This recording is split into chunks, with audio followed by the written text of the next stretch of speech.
Peace fam, this is Siv Jones, and today we're going to talk about Black leaders who used the Bible for Black resistance. And this came up because I was having a conversation with some of my cast members. I play Neffy in The Pride of Cairo, and we had a production day and content day since the face and why I'm all made up. Someone said, brought up the fact that Christianity was brought to us by the Europeans, and that whole lie, which it is a lie.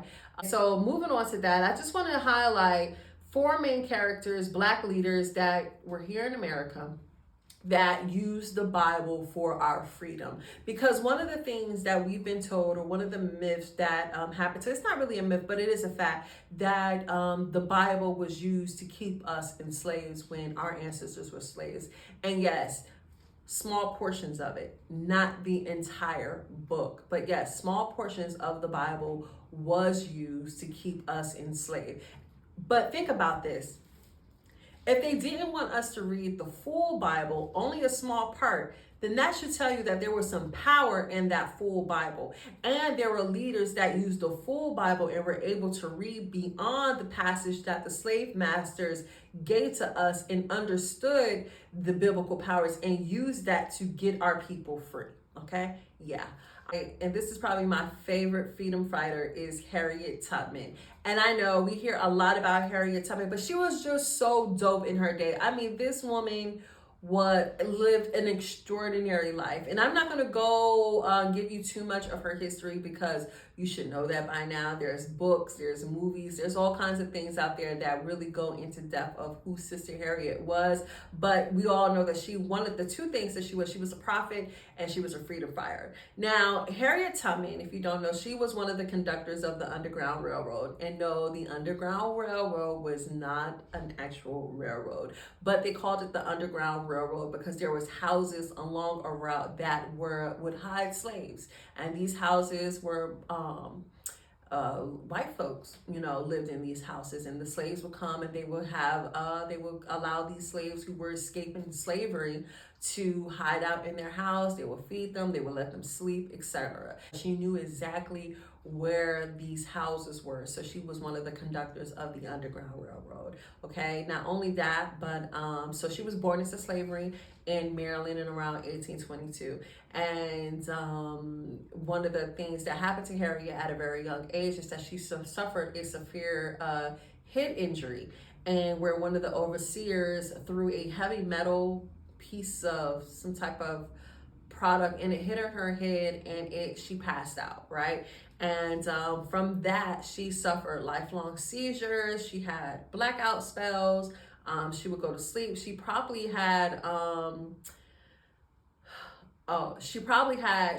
was suffering from narcolepsy. So this is a prime example of what the devil meant for bad. God would turn it around and do it for good, because during these long blackout spells that Sister Harriet did go through, she would experience visions. And in these visions, God would talk to her in her dreams and will give her the places on where she needed to go, how she needed to move, what she needed to do, etc. So during these blackout spells, Harriet Tubman would have these dreams. Harriet never made a move without seeking divine vision. So can you imagine you outside, you're like, we free, and Harriet is asleep, not for one day, not for 2 days, but she could be asleep up until like 3 days. And during this time, you could not move because you couldn't go against Harriet. She was the conductor. She was getting you out. You knew nowhere to go, right? So you had to wait and you had to have patience until Harriet got out of these deep, dark sleep spells, and then she would be like, okay, it's time to go, let's roll. So you know that Harriet Tubman was getting divine downloads from the Lord. And during this time where she was freeing these slaves, she never lost one person. Okay, keep that in mind.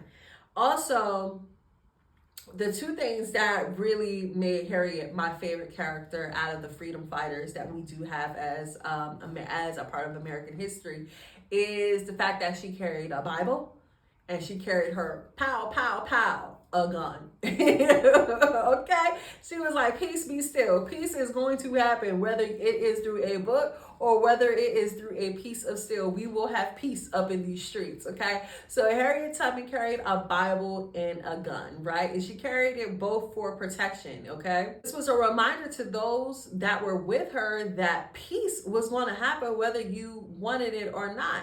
If I came and I took you, ain't no going back. It ain't no, I'm scared, Harriet. It's none of that. Let me go back to the master. No, Harriet was like, either you gonna go forward or you gonna die right here. So she had her Bible in her gun, and luckily she never had to use any of it. And so during her time, Harriet, we know, has completed at least 13 missions. It may be more than that, but we know that she completed at least 13 missions, and she was able to free over 70 people. Those were people that were her own family members, friends, neighbors, etc. Anybody that was seeking freedom, Harriet Tubman was like, let's go, we out of here. And she was able to do that. And during her lifetime, not only was Harriet a freedom fighter and was a conductor of the Underground Railroad, but she also served as a spy, a nurse, and a scout during the Civil War. So you understand why this sister is like one of my favorite freedom fighters. If you don't know too much about Harriet Tubman, I will advise you to go through, read up on her, and just read on the biblical things that she did and how she used the Bible to get her people free. The next freedom fighter I want to talk about who used the Bible to get his people free is Brother Nat Turner. And Nat Turner is, again, another one of those freedom fighters that I enjoy reading his story. I mean, he was just so radical in his beliefs, but he really met a tragic end. And I just wish it didn't end up being the way that it ended up being for this brother. But Nat Turner, let's start off with him, okay? He was born in the 1800s in Virginia. He was seen as special from his birth. There was something about him that they just knew that this was a special child. And so his mother believed that he was destined for greatness, and his enslavers, his masters, took notice of his intelligence, right? And decided that we were going to teach him how to read.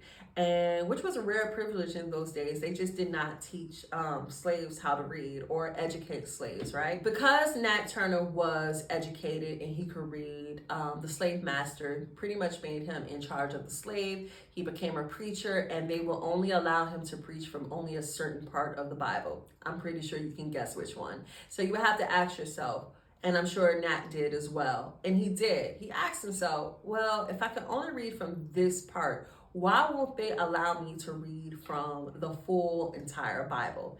And here's why. Because when Nat opened up those pages, they became alive. He started to read about revolutions and the Israelites rebelling, and King David and King Saul and Solomon and Jesus and everybody in that glory. So Nat thought, why not me? If God could do it for them, I'm pretty sure that God can do that for me. And Nat got together, led through some divine visions, and he led one of the most famous revolts of slaves in American history. They went to work.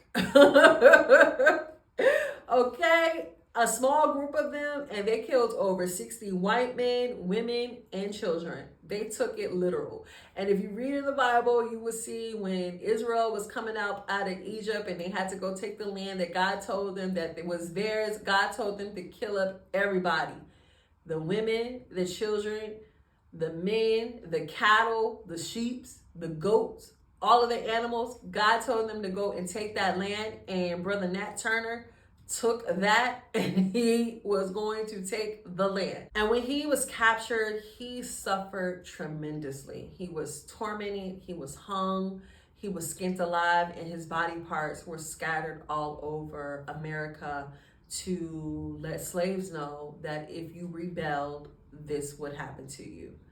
And because of the rebellion, it led to stricter laws on slavery. It terrified the South. And you don't really hear about his story in history. Not at all. That's why you have to go out and find these stories for yourselves. Imagine if we all had the spirit of Nat Turner. They will not like that. So Nat Turner is another freedom fighter that came from Black descent in America that used the Bible to get his people free. All right, the next freedom fighter we're going to talk about is Sojourner Truth, who famously declared, "Ain't I a woman?" And she also said, if a woman turned the world upside down, then it was going to take another woman to turn it back side up. Okay, I really love Sister Sojourner Truth. Her sermons wasn't just about slavery, but it was about justice. It was about racial equality for all people, especially Black women. So here are some of the things that Sojourner Truth did. She sued a white man to get her son back and won, which was very rare for a Black woman to bring a lawsuit against a white man and win, okay? She later became an advisor to Abraham Lincoln, urging him to abolish slavery. She believed that she heard a calling to God to go forth and help bring freedom to the Americans. She never backed down, no matter what obstacles stood in her way.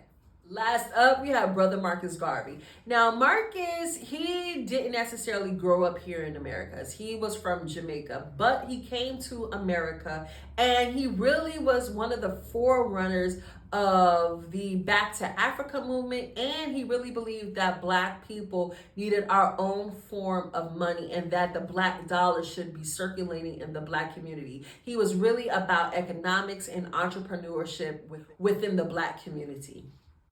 He also was one of the first to believe that the God of the Bible was a Black God. He truly believed that, citing Psalm 68:31 that reads, "Princes shall come out of Egypt. Ethiopia shall soon stretch out her hands unto God." Garvey rejected the whitewashed Christianity of the West, promoting the vision that God was a Black man. Though controversial and ended up being sent back to Jamaica, Garvey mixed faith, entrepreneurship, empowerment, and biblical principles to inspire leaders like Malcolm X, Martin Luther King, and a lot of other freedom fighters. So these are my favorite 4 freedom fighters that were doing work in America for fighting for our freedom as Black people. There are a plethora of more that you can research on your own. I just wanted to bring light to these 4 that I actually read on, I dealt some research on, and I really follow their movement. And I just wanted to let you know that Christianity was in Africa and that the Bible is filled with melanated people from Moses all the way to some of the ancestors in Jesus' lineage that really use biblical principles to get their people free. If we really want true empowerment, we have to reconnect back to the God of Harriet Tubman, Nat Turner, Marcus Garvey, Sojourner Truth, and so many of our freedom fighters that use the Bible to get us out of the hell that we were in. We have to reconnect back. We have to open up that book and we have to start putting down spiritual principles to get us out of the realm as a community of where we are today. So let me know your thoughts on how faith played in Black history. Are there other freedom fighters that I didn't mention that you are a fan of that use biblical knowledge to fight for our freedom? I want to hear your thoughts. Remember to like, share, and comment. Until the next video, peace, fam.